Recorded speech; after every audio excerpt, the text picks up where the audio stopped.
Pada tayangan kali ini, saya akan menjelaskan salah seorang sosiolog dari Italia bernama Vilfredo Pareto yang hidup antara tahun 1848 sampai 1923. Agak sedikit berbeda jika sobat semua belajar sosiologi mungkin akan identik dengan para sosiolog berkebangsaan Prancis atau Inggris atau Jerman, yang ini adalah dari Italia.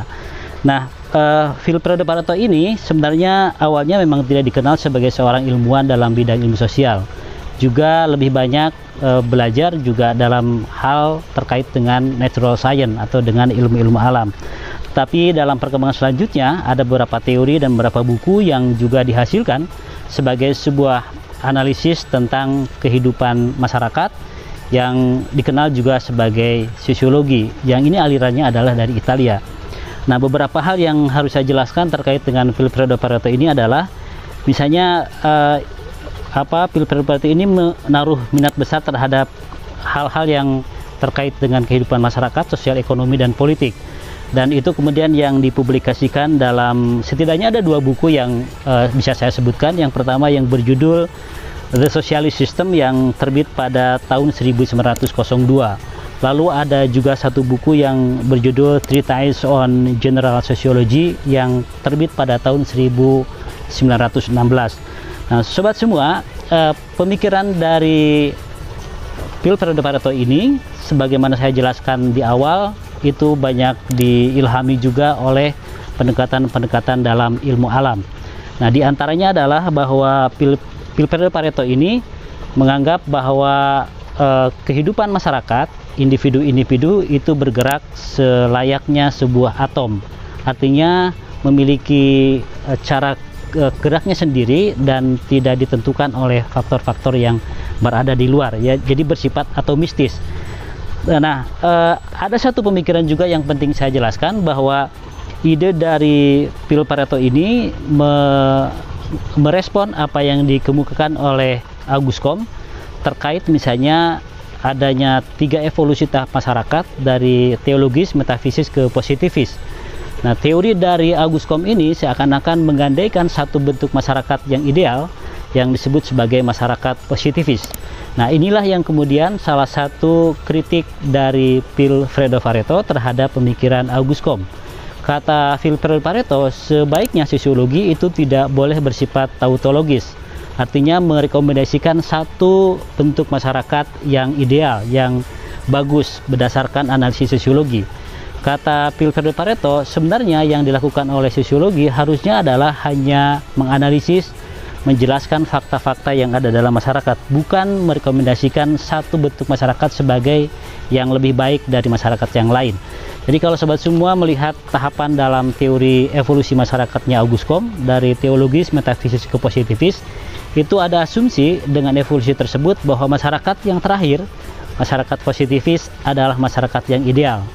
Pun kalau kita melihat misalnya dalam teori Marx misalnya, di situ ada rekomendasi sebuah tipologi masyarakat yang diidamkan oleh Karl Marx, yaitu masyarakat yang tanpa kelas atau classless society. Nah, menurut Pareto itu sebenarnya adalah bukan cara kerja sosiologi. Cara kerja sosiologi sudah saja hanya menjelaskan atau menganalisis fakta-fakta yang ada dalam masyarakat. Nah, karena itu pekerjaan sosiologi adalah harus sesuatu yang bersifat logis. Nah, kata logis yang dimaksud dengan konsep yang dikemukakan oleh Pareto, bahwa logis dalam konteks ini bahwa kesimpulan-kesimpulan sosiologi tidak boleh melebihi premis-premis yang mendahului dasar mereka. Artinya seperti tadi dikemukakan oleh Comte menjelaskan bahwa masyarakat positifis adalah masyarakat yang terbaik. Itu adalah satu satu tindakan yang menurut Pareto tidak logis karena menganjurkan satu bentuk yang lebih baik. Nah, karena itu bagaimana cara kerja sosiologi? Cara kerja sosiologi adalah menjelaskan fakta-fakta yang disebutkan sebagai melakukan proses eksperimental pada hal-hal yang bersifat kelihatan saja. Ini tentu saja didasari oleh latar belakang Pareto yang dari ilmu-ilmu alam. Nah, dalam proses eksperimental, bahwa satu-satunya landasan sosiologi ialah realitas yang merupakan objek yang bisa diobservasi, yang kelihatan, yang nampak oleh indera. Jadi dalam tiap-tiap analisis sosiologi hanya mengungkapkan hal yang eksperimental.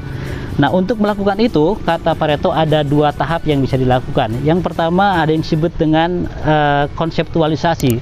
Jadi konseptualisasi itu adalah jika kita melihat realitas sosial yang sangat banyak dalam kehidupan masyarakat, maka dilakukan proses konseptualisasi atau mengkonstruk dari dari realitas yang sangat banyak tadi menjadi sebuah konsep. Itu tahap yang pertama. Ini juga sudah saya jelaskan dalam video tentang pengertian konsep-konsep sosiologi yang sobat semua bisa lihat di tayangan berikut. Nah, selanjutnya tahap kedua dalam proses eksperimen itu adalah melakukan apa yang disebut oleh Pareto sebagai pelukisan kembali dari konsep-konsep seperti itu. Artinya, cara kerjanya demikian. Saya nanti akan melihat realitas sosial yang sangat banyak sekali, yang sangat kompleks sekali, yang sangat rumit, lalu saya akan mengkonseptualisasikan realitas seperti itu menjadi sebuah pengertian tertentu. Lalu tahap kedua adalah bahwa konseptualisasi itu harus diambil sebagai sebuah ilustrasi gambaran dari masyarakat yang tidak menyertakan aspek-aspek yang bersifatnya subjektif. Jadi itu adalah betul-betul merupakan gambaran dari realitas masyarakat, bukan gambaran dari seorang ahli. Seperti itu yang dimaksud oleh Pareto sebagai tindakan yang logis. Nah, selanjutnya kata Vilfredo Pareto bahwa masyarakat itu terdiri dari berbagai tindakan atau perilaku manusia. Jadi tindakan atau perilaku manusia, kata Pareto, itu bersifat mekanistis dan otomatis. Jadi mekanistis itu ibaratnya seperti kita melihat bagian-bagian dalam mesin, maka dia bergerak begitu saja dan bersifat otomatis. Jadi memiliki mekanismenya masing-masing dan terus bekerja mengikuti apa yang ada dalam kehidupan masyarakat. Nah, selanjutnya Pareto juga menjelaskan tentang bahwa tindakan manusia itu dibagi menjadi dua. Pertama ada yang logis, yang kedua ada yang non logis. Yang logis adalah tindakan di mana tindakan tersebut itu diorientasikan pada satu tujuan, kemudian menggunakan cara yang juga sangat rasional dan diperuntukkan untuk mencapai tujuan seperti itu. Nah, itu namanya tindakan yang logis. Sebagai ilustrasi, misalnya sebagai seorang dokter, kalau profesi dokter kemudian mengobati seorang pasien yang sakit, kemudian menggunakan obat yang secara medis sudah dianalisis sedemikian rupa, lalu kemudian si pasien tersebut sembuh. Itu adalah tindakan yang logis.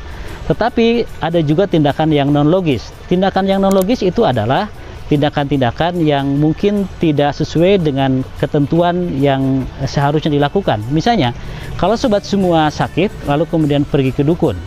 Nah, itu kata Vilfredo Pareto termasuk tindakan yang non logis. Bisa jadi kita mendapatkan kesembuhan, bisa jadi tidak. Tetapi tindakan tersebut antara tujuan dengan cara itu dianggap sebagai non logis. Nah, dalam kehidupan manusia, kebanyakan manusia itu melakukan tindakan yang non logis. Kenapa demikian? Karena ada yang disebut sebagai konsep yang disebut sebagai residu. Jadi residu ini adalah dalam bahasa sederhananya disebut sebagai endapan atau mirip juga dengan insting. Jadi insting-insting itu yang mendorong seseorang melakukan satu tindakan tertentu, kemudian dan itu yang banyak dilakukan. Setidaknya ada sangat banyak sekali yang disebutkan oleh Vilfredo Pareto sebagai bentuk dari residu-residu yang ada dalam manusia. Di sini disebutkan ada sekitar 50, tapi saya akan memberikan beberapa saja. Misalnya, residu itu bisa dalam bentuk kecenderungan untuk menggabungkan hal-hal yang tidak ada hubungan sama sekali. Jadi kita seringkali melakukan dalam bahasa sekarang seperti cocokologi gitu ya. Misalnya angka tertentu dihubungkan dengan kelahiran orang, kemudian disebutkan juga dengan sebuah peristiwa tertentu. Itu adalah bagian dari tindakan non logis yang didorong oleh adanya endapan atau residu-residu seperti itu. Lalu kemudian juga yang kedua yang bisa saya contohkan, yaitu termasuk dalam residu adalah kecenderungan untuk mempertahankan dan melestarikan kombinasi yang sudah dibuat seperti itu.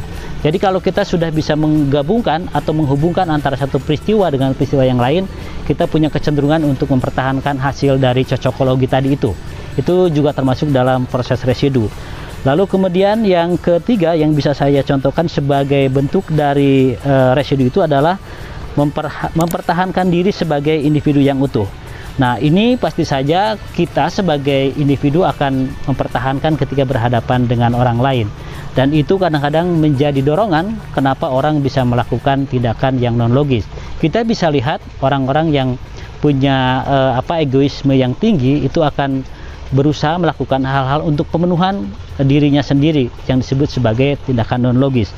Nah, pertanyaannya, kenapa tindakan non logis bisa sangat banyak?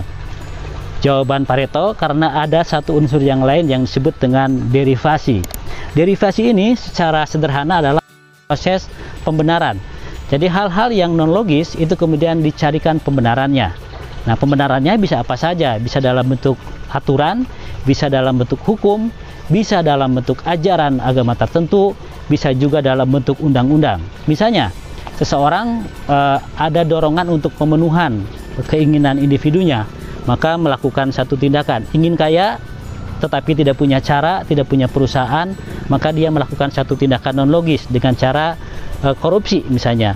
Tetapi korupsi itu bisa jadi dilakukan dan banyak orang melakukan karena ada proses yang disebut derivasi. Apa derivasinya? Lalu keluarlah pembenaran-pembenaran dari tindakan seperti itu. Semua dalam kehidupan masyarakat banyak hal yang dilakukan berupa tindakan-tindakan non logis dan kemudian dilegitimasi oleh apa yang disebut Pareto sebagai derivasi. Contoh yang lain misalnya, mungkin setiap orang punya dorongan seksual tertentu, lalu kemudian akan melakukan satu pemenuhan terhadap terhadap residu yang ada dalam diri manusia, maka dia bisa mengambil cara yang logis, misalnya dengan menikah dan kemudian diterima oleh negara, diterima oleh masyarakat, diterima juga oleh agama. Tetapi dorongan residu itu juga bisa dilakukan dengan cara yang non logis. Misalnya kita bisa melakukan satu hubungan yang tidak resmi, tetapi secara pemenuhan residu tadi terpenuhi, tetapi itu disebut sebagai tindakan yang non logis. Tetapi banyak orang melakukan seperti itu dan menemukan derivasi-derivasi pembenaran-pembenaran pada tindakan seperti itu. Misalnya disebut sebagai bahwa tindakan tersebut adalah merupakan hak asasi manusia. Orang punya hak untuk pemenuhan hasrat seksualnya kemudian dilakukan. Tetapi menurut Pareto itu adalah tindakan yang non logis dan orang banyak melakukan. Kenapa banyak melakukan? Karena ada dorongan residu, tetapi kemudian juga di pembenaran atau derivasi dengan cara misalnya membicarakan atau melegitimasinya dengan landasan atau alasan hak asasi manusia. Demikian sobat semua, kalau ada pertanyaan sampaikan pada kolom pertanyaan dan terima kasih.